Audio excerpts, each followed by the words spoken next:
महाविकास आघाडीमध्ये जागा वाटपाचा वाद नाही असं आमदार जितेंद्र आव्हाड यांनी प्रतिक्रिया दिली.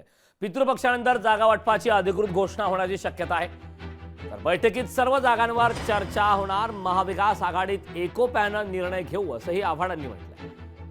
तर बहुतांश जागांवर चर्चा असंही जितेंद्र आव्हाड यांनी आता प्रतिक्रिया दिली.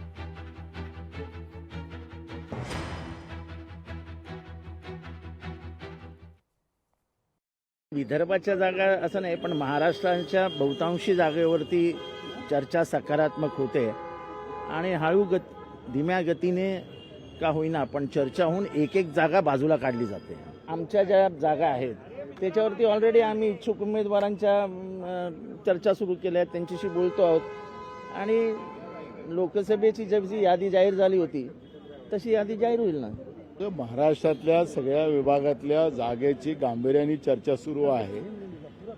जिथे जिथे ज्यांचं मेरिट असेल त्या पद्धतीच्या जागा विचार विमर्श करून घाईगर्दी न करता त्या जागेवर चर्चा करून आम्ही पुढे जातोय. त्यामुळे थोडा वेळ लागतोय, पण आमचा एक प्रयत्न आहे की दसऱ्यापर्यंत आम्ही 250 जागा एकत्रित जाहीर करायचा निर्णय आम्ही करतोय आणि त्या पद्धतीची आमची तयारी सुरू आहे.